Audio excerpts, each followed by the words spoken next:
All right, so Bro, once that record button hit, it just changes it for like a split second. You know what I mean? Like, I was talking to my old lady about it, and I told her, I said, it's funny doing this podcast, going on this adventure, because I've realized that as soon as I stop recording, that's when all the conversations that I want to have start happening. And it's always before and after where you know, I'm getting everything that I want. And then as soon as I hit record, you can see people kind of tiptoeing around what they want to say or trying to tone it down. But either way, we in here. Both of us have been doing this for a minute. So, bro, man, you know what I love about this though is that it's always good energy. You see what I'm saying? There's always good energy. I like the fact that we both was tracking how to set this stuff up. You see what I'm saying? So it was just seamless of just getting everything situated and being able to put the mics in the proper areas and stuff. All day. Man, it's good to link up with you. I know you've been over in Virginia doing your thing in the maze. That place. I hate Virginia, man. Like, look, I'll tell you right now, I talk so much shit about California, and this is probably the reason why I'm over there now. Man, you know, and the reason, one thing that I learned is that, don't get me wrong, California drivers still can't drive. You see what I'm saying? Like, traffic in California is still bad, but the weather and the energy that is just in the area, oh my God, man. What's it looking like over there? It's gloomy. I mean, it's summer, and yeah, in the summertime, like, it's more humid. You feel me? Like, it's real humid over there, but shit, I got there in the winter. I'm talking about like clouds and everything like that. You get out the car and you just like, ugh. No, thank you. Send me back to the West. Man, well, let me tell you, I just recently found out, and I don't know why I just found this out, but you know the cadence, the don't let the green grass. I had no clue it was talking about the Marine Corps, right? In reference to getting out or staying in. It's saying the grass is always greener on the other side, right? Don't let the green grass fool you.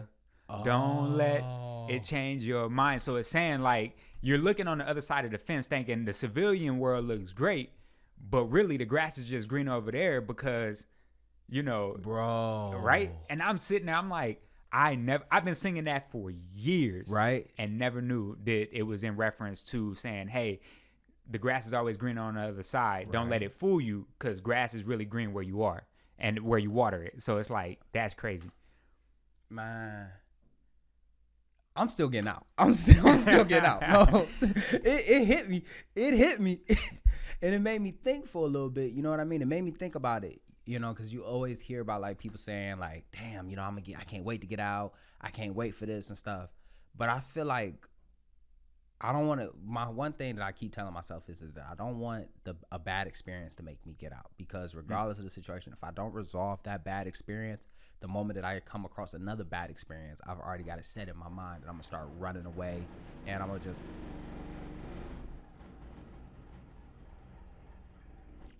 I don't know if we started this at a bad time, but it sounds like they're drilling something or jackhammering something in these hotel rooms. What the fuck? Like, so for just a little bit of a reference, we are at the Cora Inns over at Camp Pendleton, and I don't know what they got going on in here, but if y'all heard that, somebody's jackhammering right now in the background. I thought the building was about to get blown up. I ain't about to lie to you. You know? It might be a reoccurring theme. I'll be able to, like I knew, I was wondering when my brain get to clicking and stuff. Once it get to clicking and once it get to firing, man, it get to firing. It gotta go. Yeah. And so just to go all the way back to it, man, like I was sitting back and I was having this dream. And in the dream, you know, I walk in on my old lady and she's having an affair. And, you know, like in most case scenarios, when you hear about that, you know, obviously like the man, like, you know, he flips out or he fights the other man or he fights both of them.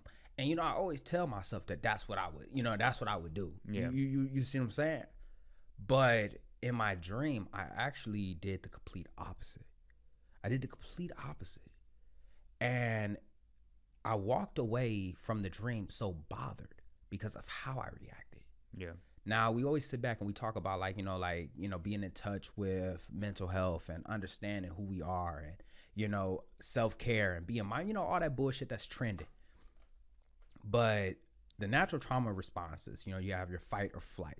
Everybody's tracking fight and flight. You know, fight obviously means to, you know, fight against, you know, whatever's causing this issue with you. And flight is obviously to flee. But there's actually two more that we don't really discuss. And it's freeze and fawn. And when you freeze, obviously, you know, like it's exactly what it says. Like you're freezing, like, oh shit. You know, you ever seen somebody get like, you know, they get frozen in fear almost. And it's like essentially their brain going into a fear loop of trying to create the scenario to get themselves out. Yeah. But they can't. And then there's fawning. And when you fawn, you essentially are going with the flow to avoid any other issues. And a lot of, I'll say, you see it with a lot of middle childs. Middle childs tend to fawn a lot. And the reason why is because, like, obviously they're always stuck in the middle. And they don't want to tip the scale either too much or too little. So they got to go with, oh, okay, I'm okay with what happened. Even if I'm not, I'm just gonna take it. I'm just gonna take it. You see what I'm saying? Or you've seen like kids that are like, they've been in like households where there was abuse and stuff, and they're just going with the flow of something, hoping that like it doesn't go too much. Like, you know, like, or you're trying to be the strong one because you know somebody else is like emotionally just broken. So you're just like, if I say this, then they're gonna just flip out, or it's gonna bring them down. So a lot of people fawn. And in my dream, I fawned. And I couldn't believe that I was fawning. And I was sitting back, and when I woke up from the dream, I wasn't upset at the circumstance of it. I was more upset with me. And, you know, I try to tell myself I'm confident. I try to tell myself that I'm all of these things, but in my brain, it essentially showed me who I really was, or who I portray myself to be. Like, bro, I walked away from that dream like, is this who I really am? Like, do I portray myself like this? Like, is this how I see myself? So are you saying that you feel as if the dream brought to your attention that you find yourself fawning more than anything, just going with the flow just to find ease of comfort? I think so. Okay. And because I feel the same way, and you're a middle child, I'm assuming. Mm-hmm. Yeah. Likewise. And I noticed that there was a lot of instances in my upbringing where I noticed, okay, well, if I respond this way, then this is the outcome. If I respond that way, that's the outcome. But if I just kind of let go with the flow, then there's a sense of comfort there. Mm-hmm. And it kind of leads into being an adult and going into doing that, right? Mm-hmm. Now, the crazy thing is as I serve in the Marine Corps, I realize that in a lot of cases, that is what is wanted from Marines. Mm-hmm. And that's kind of scary, because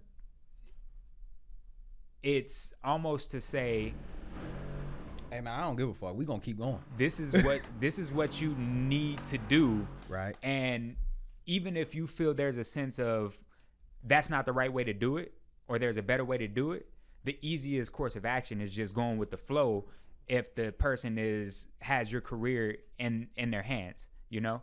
If that person comes to you and says, hey, I'm an authority figure, and if the way we move from this point forward is dependent on how you respond to the order that I've given you. And fawning would be saying, all right, you just gave me that order. I'm going to carry it out even if I don't agree with it, because it creates the best cause of action in regards to less friction. And I'm moving with that. You know, I will even go on and say this real quick, is that the reason why toxic leadership is so prevalent within the military is because a lot of us fawned instead of just fighting towards the situation. And I say that, and when I say that a lot of us didn't fight back, I don't say that in the sense of that they were cowards. I don't say that in that mind. I say it in this, is that it was easier to allow it to happen and allow it to pass than to fight against it or to speak out against it and either raise the situation or allow a series of events to unfold. So it's almost like, you know that term, weather the storm? Yeah. A lot of us weathered the storm with toxic leadership, and we thought that the storm would settle or disperse, but unfortunately it ended up just getting bigger and spreading to everyone else. Do you think that when fawning, accepting those things, that people don't realize that just because you're living in that moment, it doesn't mean that you will live that moment forever, and to cause friction for the time being could create a better future for someone else. Maybe you don't get to see the benefit of it, but it has the potential to cause a better future for someone else because you're willing to fight the good fight in that moment, understanding that it'll cause you temporary discomfort for a better future for someone else. Because a lot of times we look at the 5 feet in front of us and don't realize that there's another 100 yards in front of us. And we turn those blinders on and only think for our personal experience, one dimensional, our experience and our experience alone, not understanding that if you go and you fight that good fight and there's something that needs to be brought up and it is expanded to other people and other people's knowledge or other people become aware of it, then you have the ability to then affect and impact, future experience for young men and young women. I feel like, because this is a conversation I talk about a lot. You know what I mean? As far as we could easily put a stop to it if we spoke out. And the reward for that is understanding that, yeah, it happened to you. But because it happened to you, it'll be the last person that it will happen to. But lately, and this is something that like goes back into the whole idea of fawning, is the rain really worth the rainbow? Gotcha. Is dealing with the rain. And once again, this is just me playing like essentially devil's advocate towards it, because I'm gonna tell you right now, I'm gonna speak out towards it. Yeah. But I also, that dream made me look at other people's situations and then thinking about just hindsight, my past situations. You know what I mean? Is the rain really worth the rainbow? Let me rephrase that. Is the rainbow really worth all the rain? Like everybody always says, weather the storm. Trust the process. I feel like, honest to God, they speak from a place where they're no longer there. They're speaking when they pass it. You know what I mean? Like imagine driving from across the country. It's easy for me to say, yeah, that drive sucked. Talk to me while I'm on the drive. Yeah. You see what I'm saying? Yeah. It's easy when somebody says, like, they get to the top of the mountain and they say, like, hey, you got to work as hard as I do. You got to grind like I do. But let me hear his point of view when he was climbing that mountain. I can attest to that. I remember as a young, I think PFC, I was considering getting out the Marine Corps. I was like 110% hell-ridden on getting out the Marine Corps. I'm done. And I was sitting on the top of this, we were on the top of a mountain. We were at a range. And I talked to this staff sergeant. He told me, he said, look at me. I'm a staff sergeant. Anybody mess with me? And I was like, nah, really? Nah, I don't see anybody, coming trying to, move you or tell you to do anything. You're just kind of on your own program. He was like, you don't think that at some point you'll get to where I'm at? And I was like, yeah, I can see that. And that brings light to the exact same thing that you're saying right now, is you get people or someone that has weathered the storm and gotten to a position where they're comfortable. And I don't want to say they forgot what the storm felt like, because I don't think that that's the case in all cases. They just don't realize that the storm is different for everyone, and maybe it was a light drizzle for you, but a monsoon for me, and I honestly, it's one of those things where it's like, it's hard to sit back and recall who you used to be when you currently, because we sit back and we talk about being mindful so much, like to live in the present. To recall on the past is like, like, why am I so worried about my past when I got my future right ahead of me? Why am I so worried about the then when I need to be worried about the now? It's easy, and I feel like this is something that's always separated me from most leaders, is that I never forgot PFC Thig Pen. I never forgot Lance Corporal Thig Pen. I never forgot Corporal Thig Pen. You feel me? I'll never forget Sergeant Thig Pen. So each time that I did move up, yeah, I'm moving forward, but I'm still tracking the things that happened back then, and it makes me sit back and it makes me recall, like, was the storm worth it? Was the rainbow really worth it at the end? And here we are, like, now, we could say that we're successful. Yeah. You see what I'm saying? We are successful. We're doing the things that we're supposed to do, and we're doing the things outside of what we're supposed to do. But now I ask myself those questions of, who am I? Who do I portray now? And is the process, like, is the ending, like, worth everything going through this now? And as you're saying that, are you speaking to something specific to you?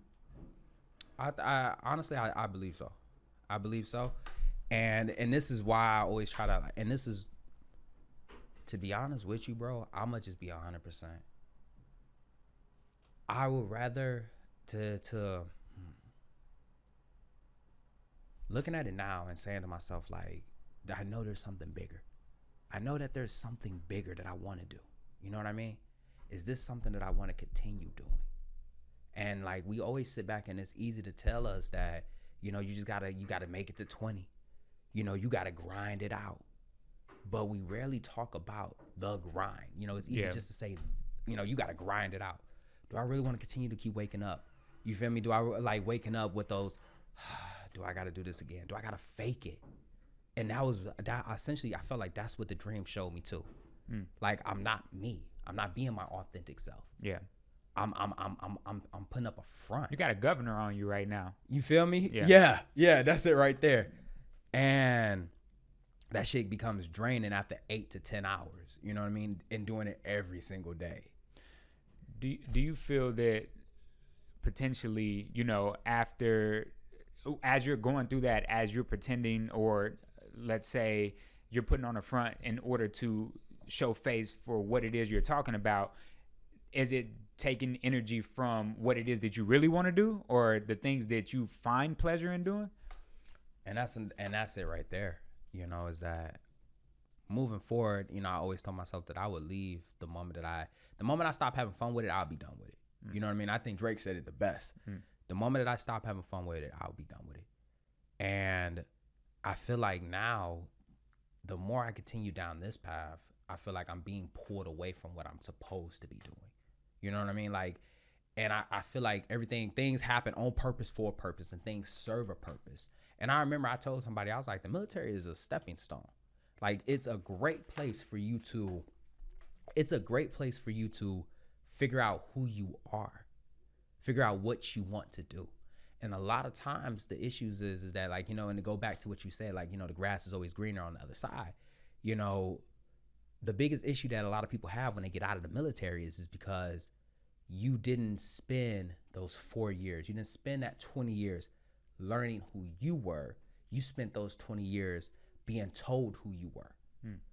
And now that you're not being told who you were, you're trying to figure out who you are, but you don't have the comfort of the military to be able to, you know, to help you do that. You see what I'm saying? Yeah. That's why, like, when you be seeing like those sergeant majors and them mass sergeants and stuff like that, 20 years of military service and they about to go work at fucking Walmart.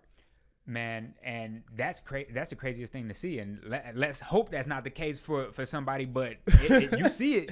You see it. You feel me? And that's no shade to if you end up working at Walmart. I mean, they need greeters too. You see what I'm saying? They gonna need shit. When I'm walking in, I need somebody to say, "Hey, welcome to Walmart. You have a blessed day. Let me see your receipt." But I would be lying. You know, like, I would be lying if I said the military didn't save my life. I would be lying if I said that this wasn't the best thing that's ever happened to me. But let me rephrase that. One of the best things that's ever happened to me. But at the same time, I also have to understand that this is one of the biggest life hacks because it allowed me to be able to find out who I was. Man. But I would be doing myself a disservice if once I found out who I was, I continue to pretend to be somebody that I'm not. Man. And one thing that I've recognized and realized from all this is the fact that I mentioned it in one of my earlier podcasts, that it starts to take away from both sides, right? Because now on my free time, I want to focus on all the things that I want to do in my personal life, but then it takes away from me being able to be a quality Marine. Right? Mm-hmm. But then when I focus heavy on the Marine Corps side, it takes away from me being able to pursue my creative ideas, my creative passions. And it's not fair to either of them because they both deserve 100%. But you can't give 100% to both of them because that's not how it works, because you mix in family time with that. You mix in, you know, things that life throws at you at random.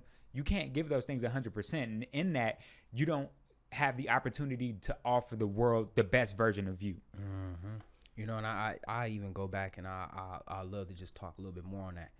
And what I was writing down was 50-50. And you always hear that, like, you know, like we're starting to realize that relationships are not a 50-50 thing. Absolutely not. And the reason why it can't be 50-50 is because think about 50%. Think about it in schooling. If you got a 50% on a test, what happened? Fail. You failed. So it can't be a F. It could never be a F. But if I gave 50% of that to something else, like if I added my 50 to something else, now it'd be 100%. But now this other thing, it starts to falter. And that's when I started to realize, like, I'm gonna have to make a choice eventually. You know, I'm gonna have to be able to make a choice. How can I be able to say I'm going to move in this direction if I'm constantly going left and then turn around and going right, going left and going right? I'm pouring into this, I'm pouring into that. It becomes draining, and at the same time, it also becomes distracting. It also becomes to the point where it's not as full as it could be. Yeah. It's not as good as it could be because my attention isn't directed towards it. And now being put in a position now where it's that I have to give, and this is another thing where I started to realize, and these are the things where people have to take into consideration right before they get out, is that I could stay in. You see what I'm saying? I could stay in the military, right? But if I stay in, I got to give 100%. The reason why a lot of people are not going to be successful, a lot of people are not successful in the military, is not because they can't follow directions. A trained monkey can follow directions. It's because you're not giving it 100%. The military is literally an entity that does take 100% of you. And it takes 100% of your life. You try to do other things outside of that, you're going to find, you will make success in it, but it'll never be the success of what it could be. Yeah. Think about like a lot of people that got out and they were doing like side things. Look at how their business ended up turning the moment that they got out. And once again, this isn't no shade to the military, but it's a realization that at some point you're going to have to be able to make a decision. And when you make that decision, you can't do half and half. You have to do 100% in that direction. And it's almost to say that it's completely acceptable to have outgrown it and to move on. There doesn't have to be any type of negativity attached to it. It doesn't have to say that, you know what, the military was terrible, or that doesn't have to be the case. It's just an acknowledgement of, okay, I used and the Marine Corps used me. I used the Marine Corps for exactly what I needed it for. And now I'm moving on and going and doing things that make me happy. And that's completely acceptable. And that, you know, you see it all the time. You see some people that get out before 20 years and they're upset at the fact that they did it. And they're always upset at the fact that they did it. But then you also get those people that stuck around for 20 years just for the simple fact that they, you know, were itching for retirement, but then they're happy because they never were fulfilled. They're not happy because they never were fulfilled in their personal lives. Mm-hmm. So you kind of have to do this dance with yourself and do some self-analyzation and determine if what you want in your future and the things that you want in your life are going to match well with the decision you make in regards to staying in or getting out. I agree. And you, one of my biggest pet peeves is when you hear, and I don't know if you ever heard me say this, but I was like, I got on a rant and I was like, man, look, some of you, like, you veterans, like you new age veterans, you new generational veterans, it's soft. Yeah. You feel me? Like I don't know who need to hear this, but some of you new generational veterans, and I got to use the word some, because like even right now, somebody about to get bent out of shape real quick. You feel me? And I say some of y'all because I do miss the old school veterans. You know, the ones that used to comment under my pictures talking about my uniform is out of regs or my gentleman's tail ain't. You feel me? Like they ain't had nothing better to do, but they tracking on the order. Yeah. But this new age, it's always about how the Marine Corps fucked them. It's always about how my leadership fucked you. Fuck no. Or it's always about how they got screwed over. Mm. But the reality is that nobody screwed you over. You screwed yourself over. Mm. This is an easy game to play. It really is. It is. And it gives you the tools to be able to succeed. And I bring that up because the moment that you feel like somebody has screwed you over, is like anytime somebody brings it up, it just triggers you. And that's exactly what I would get up under a lot of my posts, is that, oh, well, you're saying that the military is, a stepping stone, and you're saying that it's a life hack and everything of that nature. How about you talk about depression? How about you talk about mental health? How about you talk about all of these things? And I'm like, it's crazy because I do talk about all those things in the podcast. I do talk about all those things, but you still have animosity towards something. So the moment that you hear about it, you're triggered. And you're giving that entity your power. Mm-hmm. You're giving that entity your power. So when you take into consideration now, and you've developed the narrative that the Marine Corps screwed you over and that you gained nothing from it. And now you allow yourself to play the victim throughout your entire life, because I went and tried to use a life hack that people told me that can help me be successful, but I wasn't successful. So now the reason why I'm not successful in my personal life is because they screwed me over there. No, you allowed yourself to be screwed over. You're the one that continues to make the mistakes or not take advantage of the things that life gives you. Bro, I look at the Marine Corps, right? And I've been in 13 years. Rest assured you, I've been fucked over by somebody. It's gonna happen, right? But that's a life thing. That's not just a Marine Corps thing. That's a life thing, right? I've been fucked over by somebody, and at the chance that I were to say that my entire career is predicated based off of that one experience, I have given that person my power, and I have allowed myself to become a failure based off of someone else's actions. And now I'm wrong if I continue to walk in that light. I refuse to allow that to be the case for me. And for those that do struggle with that, I'm sorry, but you have to take some type of ownership. Mm-hmm. You have to look inward and say, okay, where was my fault? I say it all the time, right? Because I had an interesting experience when I got on recruiting duty. I got there and I was received as someone that thought too highly of myself and so on and so forth. So I was treated a certain way. And although it was a lackluster experience, I could have allowed that to form my entire experience out there. I could have treated my kids differently. I could have lashed out. I could have ruined my career while on recruiting duty based off of that experience. But the problem is again, like I said, that would be me giving my power to someone else. And I refuse that. I refuse to allow that to be the case. And here I am again. I'm just re-enlisted, getting ready to serve another 3 or 4, and I'm doing just fine. But I could be doing different, based off of that.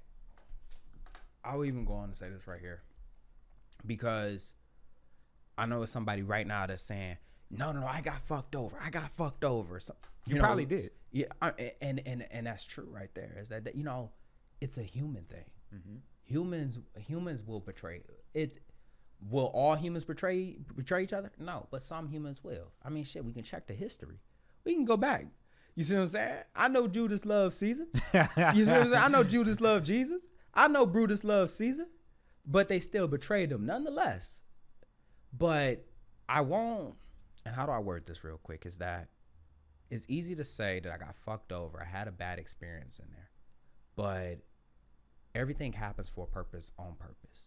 And you're truly fucked over if you don't know how to use the experience that you just gained. Man, Jim, take that. Jot that down. I literally was trying to like put it together in a way of yeah, it's easy for somebody to fuck you over, but you're fucking yourself over when you're walking away from it and you never were able to learn from the mistake itself. Man, we talk about it all the time.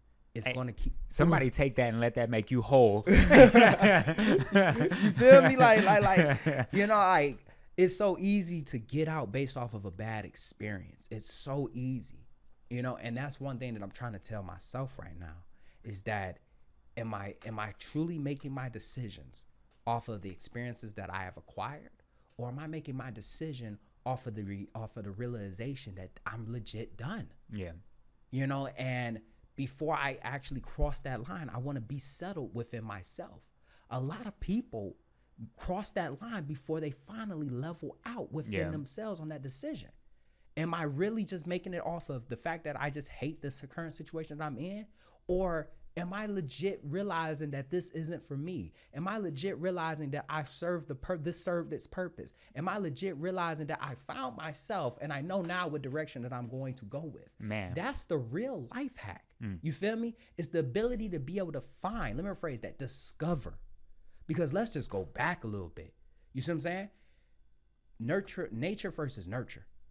we don't know who we are when we're around, like when we're in our home states. That's one thing I will always say. Military people have a certain military people have a certain advantage over most civilians because we had to be by ourselves. And when you're by yourself, you got to figure out who you are. And to move away from Detroit, I got a chance to see me, understand me, discover me, and to sit there and finally find myself, and then stay in the military, get paid, have a job, have things, bro, I could have been fucking a janitor. Facts. You see what I'm saying? And there's no shade to nobody who stayed home and didn't make that transition. But this don't even have to be the military. You can go off to college. You see what I'm saying? And motherfuckers always talk about that like, hey, I found myself when I was in college. You found yourself not because you were in college. You found yourself because you were not with your friends at your hometown, with your family who have already created these ideas that imputed within you around your environment that all collectively have the exact same type of mindset. You're not in the echo chamber anymore. You see what I'm saying? There we go right there. And you move away from that. And all the while you were getting paid to do it. But just like what I said earlier, the biggest mistake that a lot of people make when they get out is that they never found out who they were. And when you don't find out who you are, you don't find out your purpose. I will say this, and like, this is something that like can always be up for discussion. The military does have a nasty habit of spoon feeding us directives. It has a nasty habit of spoon feeding us of a certain lifestyle. So you get comfortable with the idea that you're already going to be told what to do. You're going to get comfortable with the idea of knowing that you're going to have the 1st and the 15th. You're already going to get comfortable with the fact that they're going to give you housing. You're going to get comfortable with the idea that you, as long as you don't get in trouble and you do exactly what you're supposed to, you're going to get promoted.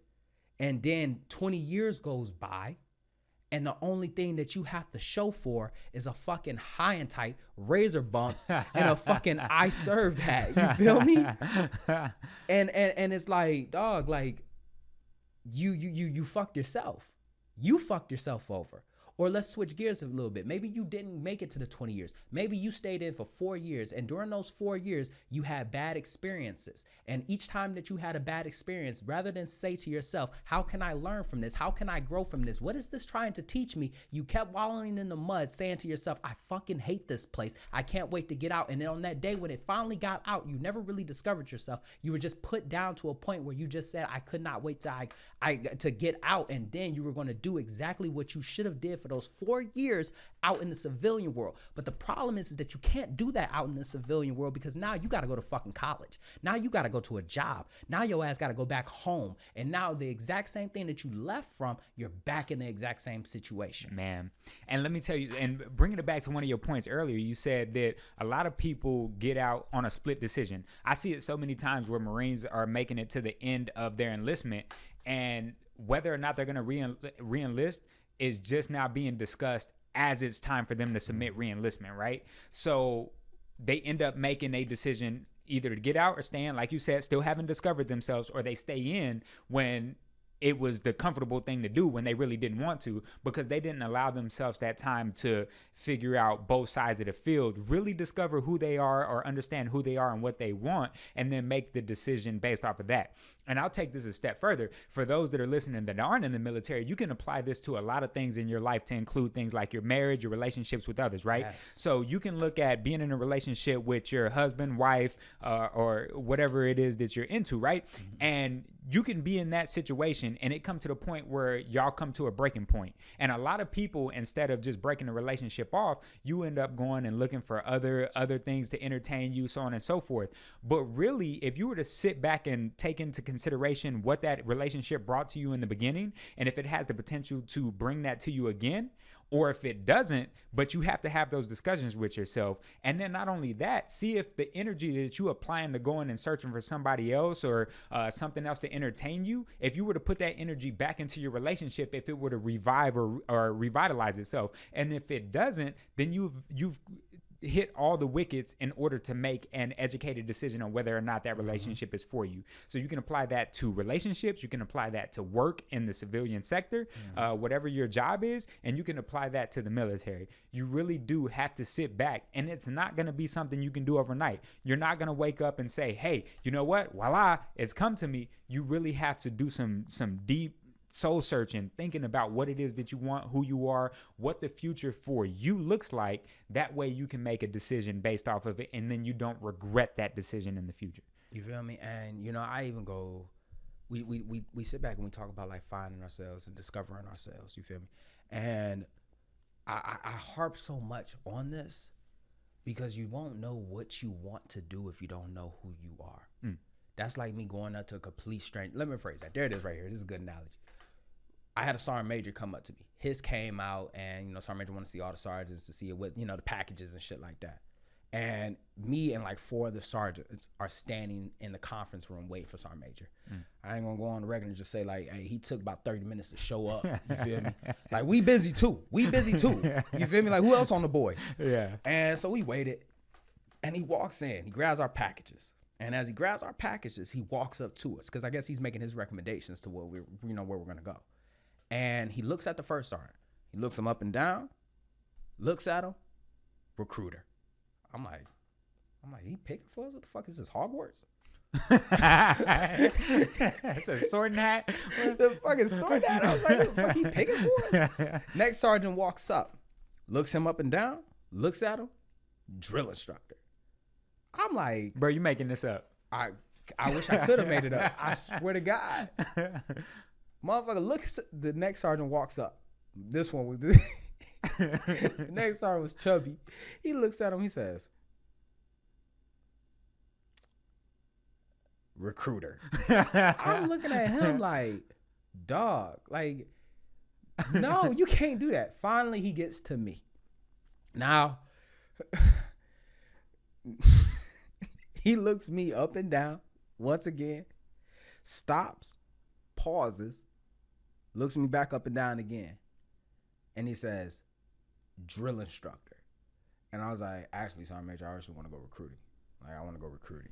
There you go. This is the weather in the storm right here. Yeah. This is you speaking up instead of fawning and saying, you know what, I'm going to go with the flow because it'll make it Sergeant easier. Major knows best. Exactly. I don't want to disrupt Sergeant Major. Like, and mind you, there's another dude behind me. I'm like this. Nah, I'm going recruiting. And he's like this. Nah, you would do well on DID, on drill instructor duty. I said, to be honest with you, Sergeant Major, I actually already got orders to go to the mace.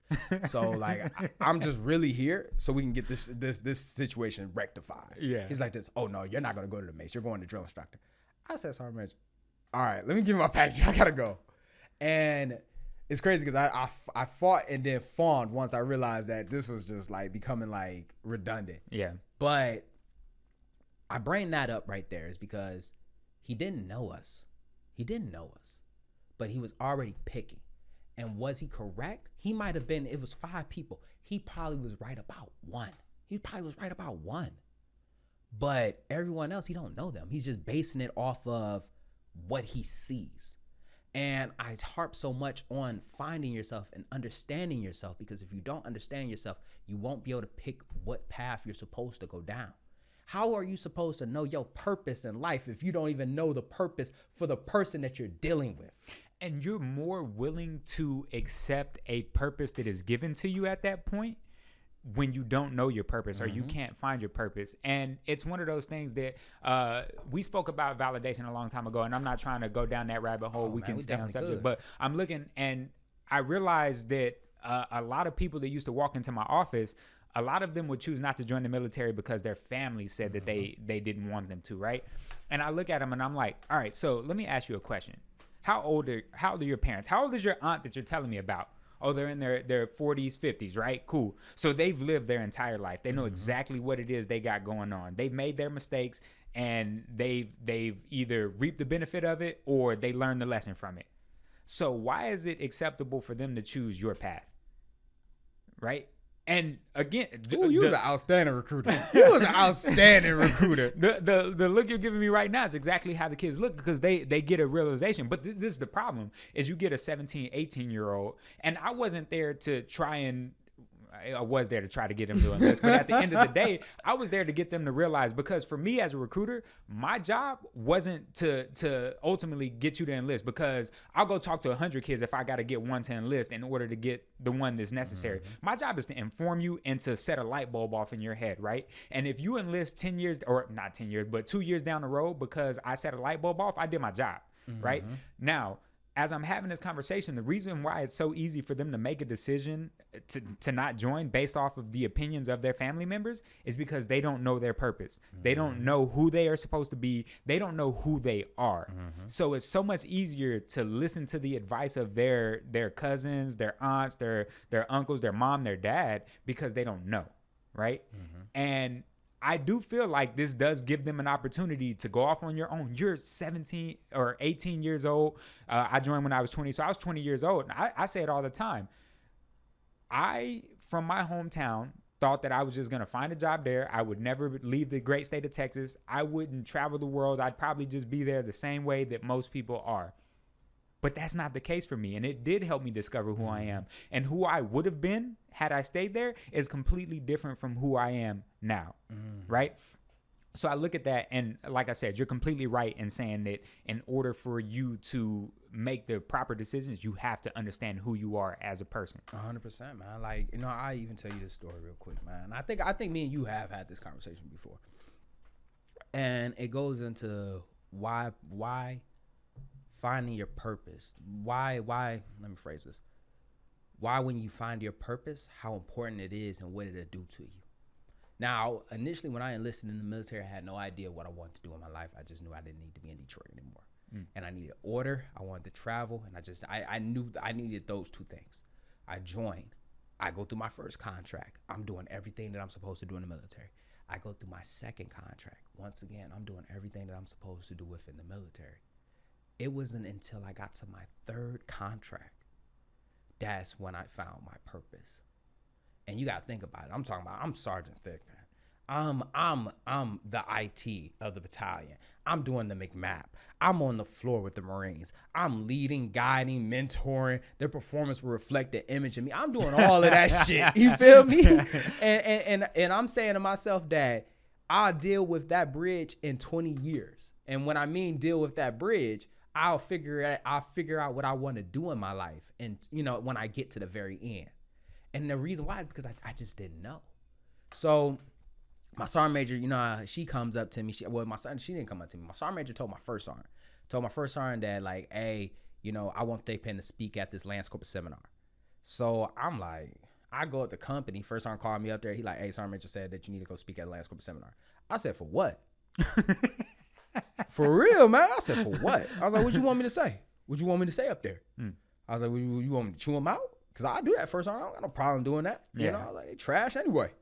And mind you, you got to think about it, bro. It's that I went to that Lance Corporal seminar, right? And still, Sergeant Thick Pen on the floor. And I'm sitting there, Marines shaking my hand, you know, because I'm the guest speaker. They're shaking my hand. And I'm like, yo, can y'all stop shaking my hand so soft? You know, I'm really not doing good. And they said that I need to speak. And I remember speaking. And one thing that kind of was resonating within me at the moment was the story about the dollar. You know, like, you know, this is $1. If I crumbled it up, would it still be $1? If I ripped it up, would it still be $1? The value of the money has never changed. So why has yours? And I went on to talk about how we base our value off of, you know, the trials and tribulations that we've been through. And that based off of the fact that we've made a lot of mistakes in our lives, our value must decrease. But the reality is that our value never decreased. And as I kicked that, you know, after it was over, people were coming up to me like, yo, that was real good. Mind you, this is my first speaking engagement ever. And everybody's coming up to me saying, you're good. This Marine, she come up to me. And she comes up to me, she get to crying. And I'm like, the fuck is you crying about? you see what I'm saying? Like, I ain't used to this. What the fuck is you crying about? And I'm looking at her, and I'm saying to myself, like, she says, what you said was so, it really stood out to me. It really stood out to me. And I was just like, are you serious? And I didn't realize that I had a gift. I didn't even realize it yet. So I walk away, And literally a week later, I got told that I was going to speak at a college. I got selected to go speak at a college. And I'm thinking to myself, like, okay, it's easy to speak in front of Marines. It's easy to speak in front of Marines because Marines are going to listen to you. You see what I'm saying? Like, they got, discipline. Exactly. You go speak at a college and you know exactly, like speaking at them high schools and stuff like that. Hey, man, bless your heart. They don't give a shit. They don't give a fuck. They going to get to you when they need you. Mm-hmm. So I remember going to this college and I'm in front of all these high schoolers. I'm in front of all these teachers. I'm on a panel with all of these gentlemen. And I'm talking about these gentlemen are very educated, master's degrees. They're doing successful in life. I'm like the last speaker. And I'm just a Marine that dropped out of college, that chew Marines' ass every now and then. And I get up there and I speak. And when I spoke, it was as if I could see my words moving around to create the message that I was trying to convey. And I remember after it was over, this teacher, she comes up to me, hugs me, said that was the best, you were probably the best one there. Another teacher was like, yo, like your words ignited a flame within me I didn't even know I had. Like people who literally was standing, clapping as if like I gave a performance. And the next thing you know, like I become so overwhelmed. And I became so overwhelmed because I was just like, what the fuck's going on? I immediately left. And when I left out, I just started crying. And I started crying because I finally realized what my purpose was. And it was crazy that I would spend, at this time, it was, I'd say like 9 years. 9 years in the military. And I finally found my purpose in life. The moment that I found my purpose, I launched a podcast the next week. And as I went down deeper into this rabbit hole of my purpose, I ended up becoming an author. I ended up speaking on more engagements. You see what I'm saying? And things just started to unwind. And as I was finding it, I started to find out me more. Yeah. Once you go down that journey of who you are, you see what I'm saying? Like you start to understand who you are as a purpose and what you want to do. My uncle said, he's like, it's real crazy how fast things are happening for you. And I was like, I don't really think it's fast. I think it's actually slow. And he says, like, he's like, it's crazy because the moment that you start to walk in your purpose, it seems like things will start happening fast because this is the path that you're supposed to be going down. Now, switch gears a little bit because I talked about why it's so important to have purpose, to discover yourself so you can find purpose. When you try to do 50-50, you pull yourself away from it. And this is when I started to realize that I had to decide whether I was going to stay in the military or was I going to continue to go down this journey.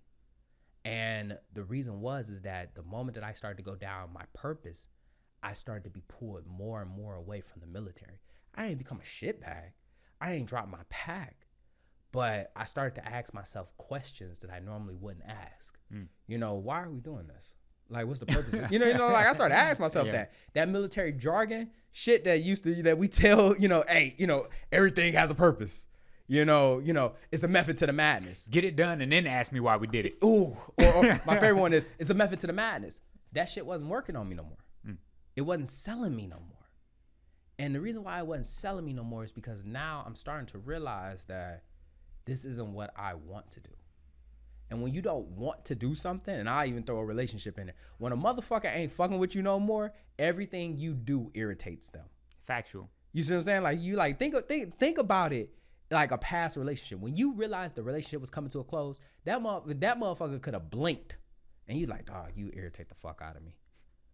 The way Did you just make breakfast? Did you just make breakfast? We still making the eggs the same fucking way, man. Come on, dog. What I tell you about yawning, bro? Don't yawn with your mouth open like that. And it's like it's not that. It's because that person just no longer serves a purpose in your life, and you're just trying to find a way to get them out. And that's what it started to become. The more I started to go down that journey, the more I started to realize, and it wasn't that I had ill feelings towards the military. It was just life showing me like, hey, like this isn't serving a purpose for you no more. It's not that it's bad for you because you can stay, but I'm gonna tell you this right now, that if you stay, you're going to give up this because you can't fully commit to this if you're still committed to this. Yeah. And that's when I realized, and that's just to go back to the past 8 months. You know what I mean? And that's when I started to really dig deeper within myself and realize that I am done. It's because now here I am trying to give 100% to something. And this will go back to what you said about the relationship. You're trying to stay in a relationship that has already reached its expiration date. You're trying to keep the milk in the refrigerator that is way past its expiration date. That shit just turning into yogurt or butter. And cottage cheese in the milk carton. What are we doing? You see what I'm saying? And it's hurting you. It's hurting you. Because you know deep down this isn't what you want to do. You know deep down that you have a greater purpose. God done showed you what you're supposed to do. You the one that wants to continue to play both sides of the field when you know you need to pick one. And that's the problem that a lot of people like tend to like not realize is that you may realize that within your first 4. You may realize that within your 8. You may realize that within your 10. But the moment that you realize it, you're going to have to make a decision. And based off of the decision that you make, you're going to have to commit 100%. Ain't no playing both sides. You're going to commit 100%. That's why I like when you see like a lot of people, like a lot of social media influencers that get out and they just become like this big, they were already playing that and they were prepping to get out. They were planning for that. You can't do both. Yeah. And I think that is, that's the mindset that I am in. It's not that I'm having a bad experience. It's not that. It's you just found the path that belongs to you. And I want to go there. And anything else outside of that, it's not that it's just not serving a purpose. I'm on the range like this. Do we really got to shoot on the range? Like, dog, like, how the fuck? Oh my God, man, this don't make no sense, man. We gotta walk gotta shoot on the 200 just to walk to the 3, man. God damn. Shit. You irritated by stuff like that, man. Like you're irritated because, oh my God, man, can we hurry up and start and drop sleeves, man? I'm getting tired of rolling sleeves. I don't even wear a blouse. That's right. I don't even wear a blouse, but the times that I do, I'm irritated by it. So, and to switch gears a little bit, because I had a question for you, and it was something that I was thinking about on the way up, because it's something that I kind of struggle with, and I do a lot of self-reflection, and I do a lot of like, yo, what is going on? What's pestering you? What's stopping you from growing, so on and so forth. And I just finished reading a book called The Big Leap, right? Mm-hmm. And what this book basically details is the glass ceiling that we put on ourselves without realizing it. And a lot of it has to do with the stories that were fed to us, the things that we experienced as we came into adulthood, right? So basically, you tend to have a threshold, and once that is in place, you feel as if that's where you belong, and you can't break out that box.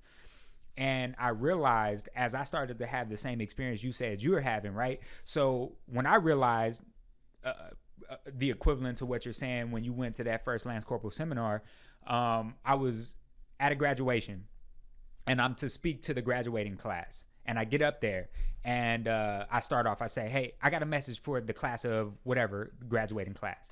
As a matter of fact, no, I got a message to anyone that is willing to listen. Mm-hmm.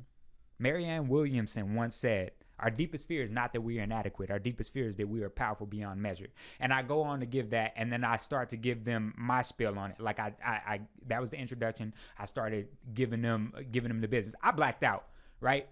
At the end of that, I got someone walked up to me and said, hey, I would love for you to come to this speaking engagement. And if you remember, it was a Veterans Day speaking engagement that I offered you to go to because I couldn't make it. For real? Now listen at this. This is where I sit conflicted with myself, because I've realized that in my own story, I have set this glass ceiling for myself.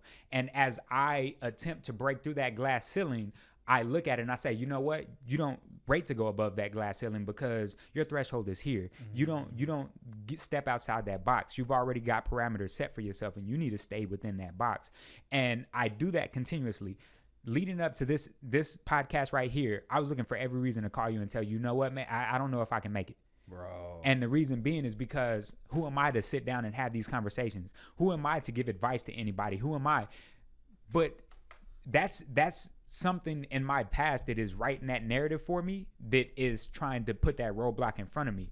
And I look at stuff like that, and I'm like, and that's what this book is about. It's called Your Upper Limit Problem. And it says that basically what happens is, as we start to walk into who we want to be it more successful, being in a more loving relationship, us having more money, we find a way to knock ourselves down a couple notches again, to put ourselves back where we quote unquote belong, right? And I look at that engagement in itself. When I contacted you, bro, I could have made it to that talk, but I didn't feel like I deserved to talk in front of a bunch of veterans. So that phone call was, hey, bro, do you mind doing this for me? I can't make it. Really, I was sitting in my living room, but my upper limit problem, my glass ceiling told me that I didn't belong speaking to those people. Do you experience that? Bro, man. Before we even start, I want to go on the record real quick, and just say that was my I would say that would be my third official speaking engagement.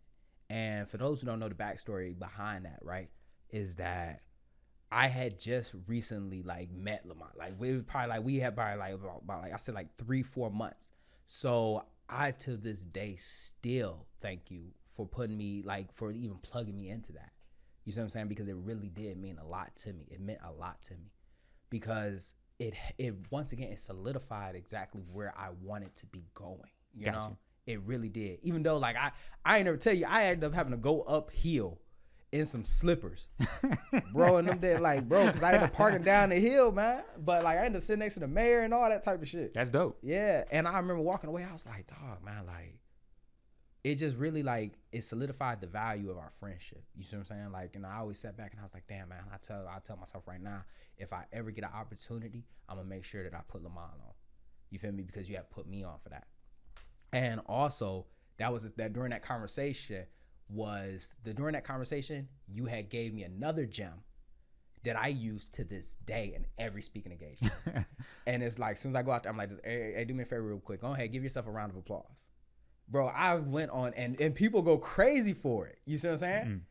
And I bring those two up because I've been in those positions where it's dog, I don't want to.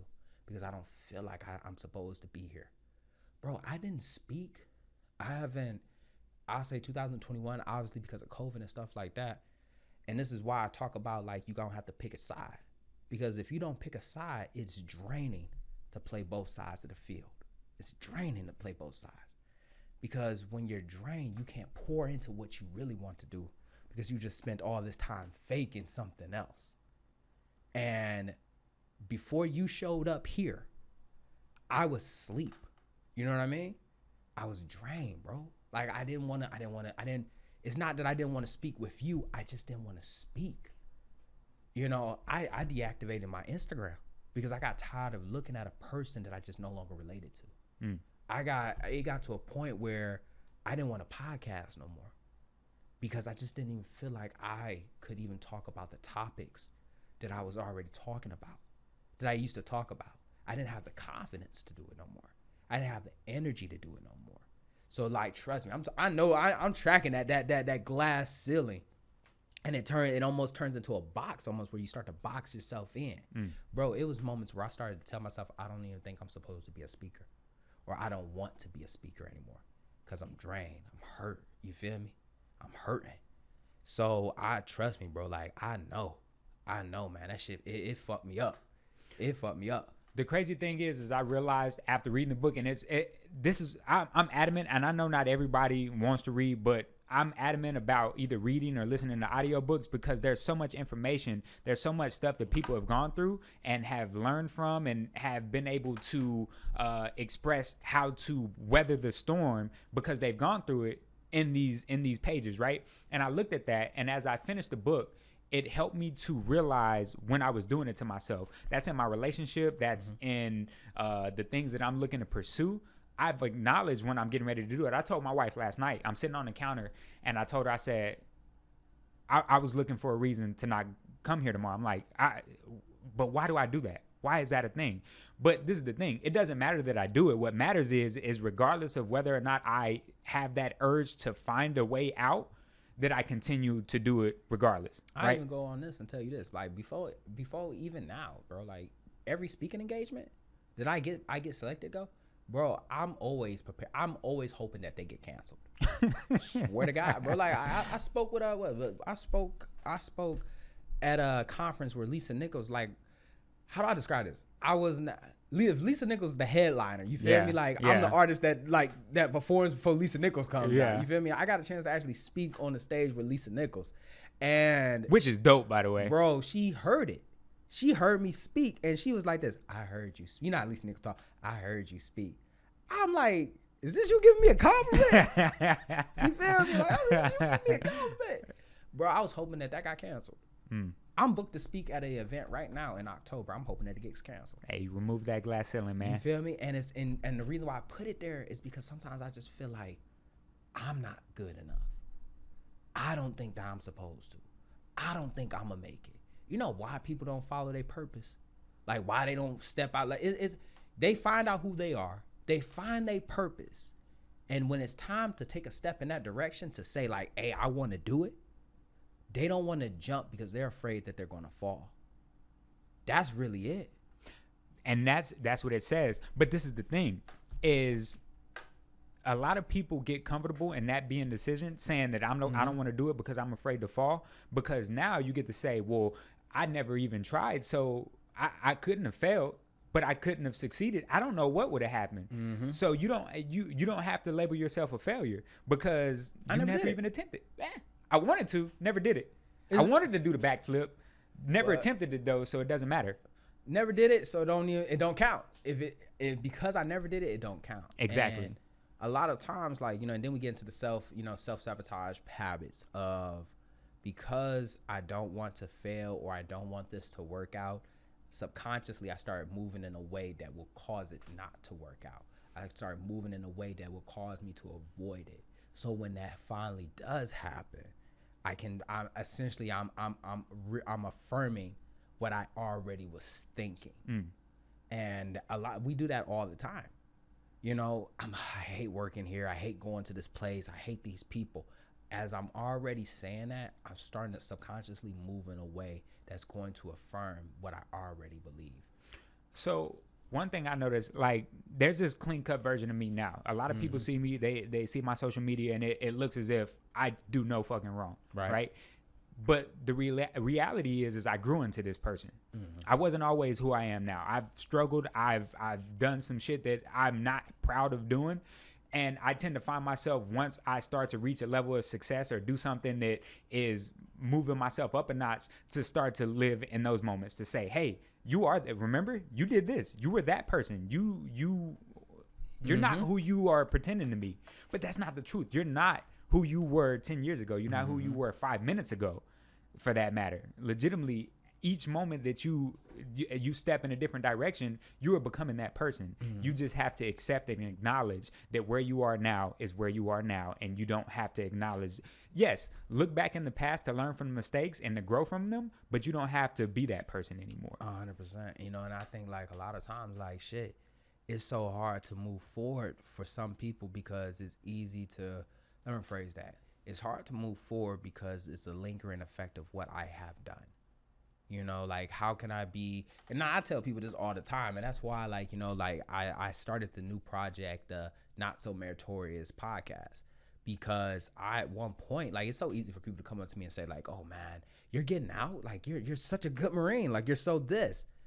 And I wish I had Marines I wish I had Marines like you within my command, my platoon, or, X, Y, and that little filler shit that people tell you. But would you really want to have PFC Thig Pen? Would you want to have Lance Corporal Thig Pen? Because them motherfuckers was not me. I can tell you that right now. I praise the underdog story because the underdog understands that, yeah, I sucked in the beginning, but I grew gradually into who I am. A lot of people can't get past that. It's so easy to realize, like, damn, I suck, and always say that I suck until my time is finally up. And then the only thing that I have of that to associate with that experience is that I sucked. You never realize that. You know what I'm saying? When it clicked for me, I was sitting in my room and I was just like, dog, I am so sick and tired of having bad days. That's exactly what I said. I was like, I am so sick and tired of having bad days and hating where I'm at. And that's when I was like, you know what? I'm gonna do whatever it takes to create a good day for me. And eventually, it was tomorrow. I got my ass chewed. The next day, I ended up getting my ass chewed as soon as I said that. But the next week, it started to work. The next month, it started to work. Next thing you know, 2 years go by, and I'm good. But a lot of people can't move forward because they're still stuck in the exact same spot that they're in because it's just so devastating. It's so traumatic. It's so fucked up. It's easy to say all of that, dog. Like, it's easy to. I'm in the storm. I'm not speaking from a sense of I'm out of the storm. I'm still in the storm. It's easy to say that I'm getting shitted on. It's easy to say that I hate this storm. But I have to move forward. It's like, I think Steve Harvey said it the best. He said, like, motherfuckers say, like, like, if you're going through hell, keep going. Don't stop. Because if you stop, you're still going to be in hell. And a lot of people don't understand that. It's like, like, if you're going through it, you got to keep going. You got to get through it. You got to get through it. You got to get through it. If you're going through it, you're going to have to get through it. Because if you don't get through it, you're going to be stuck in it. And that's the reason why, like, it's so hard to grow from something, because you're distracted by the failure. I'm going to tell you right now, regardless of whatever is shit, if I get out right now and I become an entrepreneur, it's going to be a year. It's going to be probably like the average entrepreneur go through 5 bad years in the beginning. Them 5 bad years is rough. And gradually it get good. The podcast was at love, like 10 people listen to the podcast at one point. Like now, over like 300 plus people listen to the podcast. Love. You feel me? I fucks with them. Hey, speaking of that, hey, if you wondering where your shirt's at, it was an issue with PayPal. I'm not hoarding the money or doing some weird ass fucking like scam. Like, I had to put that out. I had to put that energy out there. You feel me? Like, I know y'all fuck with me, and I told y'all to support real niggas because it ain't a lot of us left. But I promise you we getting that situation worked out. But I wouldn't even been able to say that a year ago. Oh, no, I ain't think I'd be saying that. It had to start somewhere. But it's easy to quit when it's still fresh. It's easy to quit when it's still young. I talked about this in my book. You a father, I'm a father. We've been there.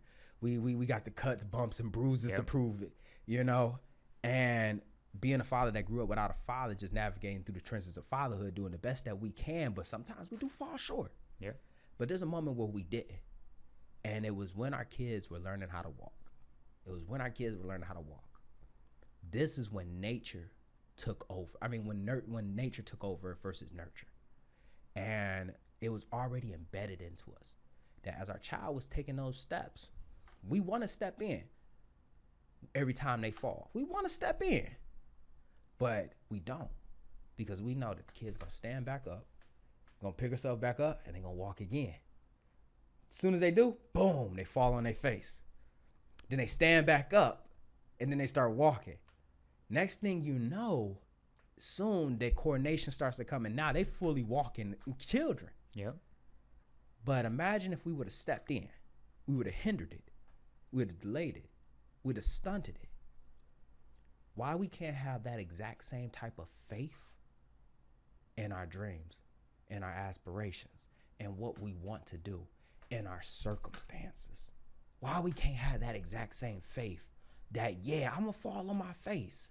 But if I get back up and I take a couple of steps, the next time I fall on my face, rather than say, woe is me, I'm going to take a look behind me. You feel me? I'm going to take a look behind me and see the last time I fell on my face and realize how far I came.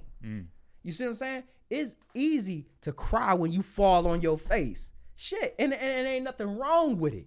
Bro, it'd be days where I come home, man, I pour a drink and I just say like this, hey, God, look, man. I feel like I done served my purpose on the earth, man. If you want to strike me down, go ahead and do it now. All right? If you want to pull me while I'm asleep, go ahead and do it now. It's easy. And honestly, it's acceptable. It's okay for you to give yourself a pity party, because we always sit back and we talk about how we don't acknowledge our feelings. But then we say, in that exact same tongue, we say to ourselves, don't dwell on the negative. No, dwell. It's part of the process. It's a part of the process. I got to dwell on that. But the problem is that we treating the negative like we buying the property. That's a fucking timeshare. We ain't gonna be there forever. We gotta get up and go. We gotta get up and go. Yeah. Like, The negative is a barracks room. I ain't gonna be there forever. It's not where I'm gonna live though. It's okay to be like, man, this shit suck. Oh man, I don't think I can believe in myself. I don't think I can do it. It's okay to do all of that. It's a problem when it's the only thing you do. That's the problem. That's why, like, you see people that don't move forward. That's why you see people that end up having them bad experiences within the military, and the only thing that they got to show for it is a bad experience. That's why. Because that's only they never got up from the floor. They never got up. They just waited for somebody else to pick them back up. You feel me? Yes, sir. I tell you what, man, this is a beautiful place to wrap it up. But with that being said, I'm going to put you on the spot like I do everybody else. And I'm going to ask you the two coveted questions. First one being, if there was one thing that you could change about yourself right now in the drop of a hat that could potentially improve you or your life, what would it be? If there's one thing that I can do at a drop of the hat that could potentially improve my life.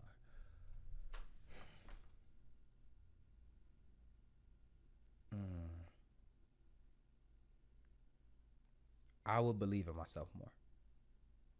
I would tell myself to stay. Initially the crazy part is that the first thing that came to my mind was I would get out of the military. But to be honest with you, I would believe in myself more and stop relying on others to believe in me first before I believe in me. Wow. That's like my biggest, bro. My toxic trait with myself. Let me rephrase that. What's that thing? Self-inflicted. My self-inflicted wound is that I don't believe in myself first.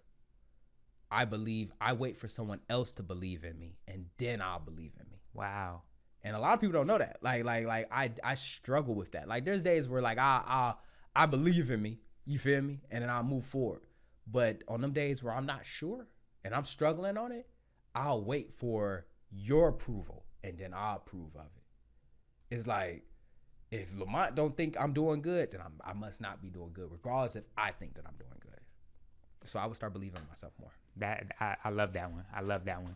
Now, the last question is if there was something that you possess, a trait, something that is in you that you could bottle up and give to the world at large in order to help them improve their lives, what would it be?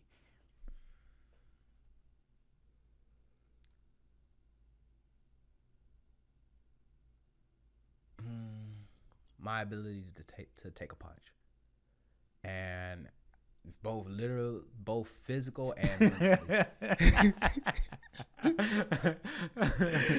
And it's a run on gag. Like now people always say like he may not have a lot of technique, but that motherfucker can take a punch, and it's very true. Like I've been hit hard. You feel me? I've been punched hard, and I get right back up. You see what I'm saying? Neck goes, get right back up into it. You know what I mean? But that's not just a physical thing for me. That's a mental thing.